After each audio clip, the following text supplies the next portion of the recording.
राजस्थान के अंदर पहले मैं इनका भाषण इस शर्त पे करा रहा हूं कि इनका भाषण होते ही कोई आधे उधे खिसक में जाना नहीं खिसकोगे ना।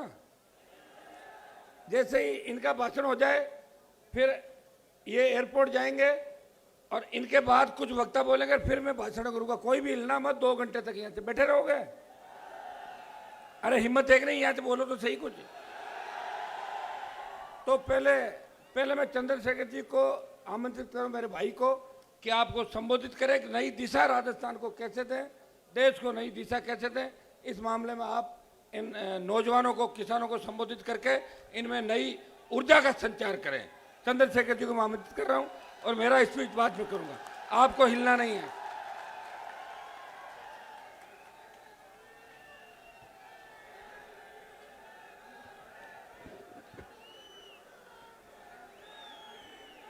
जय भीम। और राजस्थान की महान जनता को मेरा दोनों हाथ जोड़ के नमस्कार, सत श्री अकाल, सलाम। मेरे प्यारे साथियों, सबसे पहले तो लोकतांत्रिक पार्टी के 5वें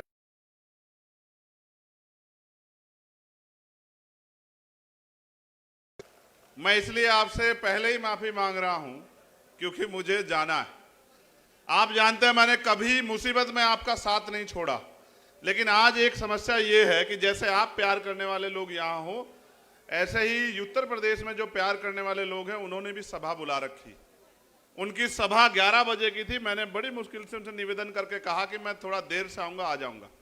तो मैं जो चंद बातें आपसे कहूंगा आप उनको सुन लेना, लेकिन मैं आपसे एक वादा कर रहा हूं कि जब तक मैं इस किसान कमेरी कौम को कुर्सी पे बैठने की ताकत यहां राजस्थान में हम लोग मिलकर दोनों भाई नहीं दे देते, तब तक मैं आपको छोड़ के जाने वाला नहीं। ये बात याद। इस मंच पर उपस्थित भीम आर्मी, आजाद समाज पार्टी, राष्ट्रीय लोकतांत्रिक पार्टी के सभी सम्मानित नेतागण, हमारी पार्टी के प्रभारी अध्यक्ष और एक एक हमारे कार्यकर्ता प्रत्याशी, और आज इस सभा के दूल्हे के रूप में जो यहां मौजूद हैं, वो जो राजस्थान की जान शान है, जिसको दूर से मैंने लड़ते देखा आपके हक अधिकारों के लिए, और लड़ने का हौसला तो मंच पे भी दिखा देते हैं कभी कभी। मैंने तो ये जिम्मेदारी ली है कि मैं इनको रोकता रहूंगा। अगर ये अब कभी भी लड़ेंगे तो ये आपके हकों के लिए लड़ेंगे, आपके अधिकारों के लिए लड़ेंगे, आपके मान सम्मान के लिए लड़ेंगे। ये फैसला करके हम इकट्ठे हुए हैं। भाई हनुमान जी बेनीवाल, आपका धन्यवाद। आपने इस रैली में हमें आमंत्रित किया। बहुत कम समय में आपने बहुत बड़ी ताकत यहां दिखाई। सम्मानित साथियों, समय समय पे भारत की धरती पे जन्मे सभी संतों, गुरुओं, महापुरुषों को नमन करता हूं, और जिनको मैं नेता मानता हूं, जिनमें राष्ट्रपिता ज्योतिबा फूले, साहू जी महाराज, डॉक्टर बाबा साहब अंबेडकर, सर छोटू राम, चौधरी चरण सिंह, महामना रामस्वरूप वर्मा, मान्यवर दीना भाना वाल्मीकि, ऐसे बहुत सारे महापुरुष जिन्होंने अपना पूरा जीवन हम कमजोर कमेरों को, किसानों को आगे बढ़ाने के लिए लगाया। उनके उस रास्ते को आगे बढ़ाते हुए मैं और ये जब बैठे, चर्चा तो बहुत दिन से चल रही थी। 2 घंटे में हमने अगर कोई बात की थी तो वो राजनीतिक नहीं थी। पूरे 2 घंटे में एक ही बात हुई कि राजस्थान के युवा, राजस्थान के किसान, यहाँ की बहनें, माएँ, बच्चियां, यहाँ के बच्चे, यहाँ के बुजुर्ग, इनका भविष्य राजस्थान में कैसे संवरे, इनके भविष्य में 4 चांद कैसे लगे। जो उम्मीदें लोकतंत्र में बनाई गई थी वो राजनीतिक लोकतंत्र, सामाजिक लोकतंत्र में कैसे स्थापित हों।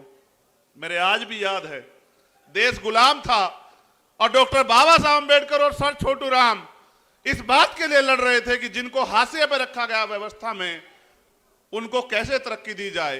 देश राजे रजवाड़ों के हाथ में था और देश में राजतंत्र था। राजा महाराजा जैसे चाहते थे वैसे देश की जनता, प्रजा शासित होती थी।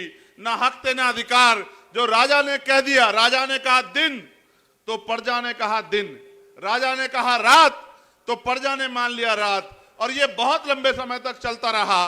फिर एक ऐसा समय आया कि देश में लोकतंत्र आया।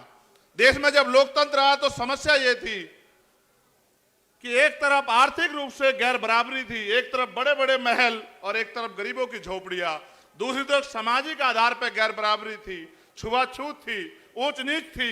मैंने चौधरी कुंभाराम आर्य के आंदोलन को पढ़ा कि किस तरह से उन्होंने लोगों को जगाने के लिए कितना काम किया और किस तरह से आपका नेतृत्व किया समाज को अपने पैरों पर खड़ा करने के लिए।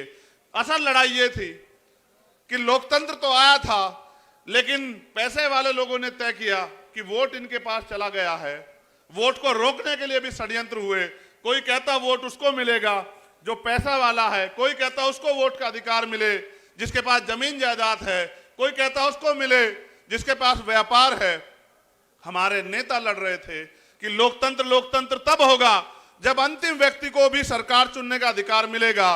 ये राजतंत्र नहीं है कि राजा चंद लोग चुन के तय कर दें, ये लोकतंत्र है। जनता जिसे चाहेगी, चाहे वो किसान का बेटा हो, चाहे वो मेहनत कश कौम का बेटा हो, चाहे वो गरीब का बेटा हो, उसको आगे बढ़ाना चाहे तो बढ़ा सकती है।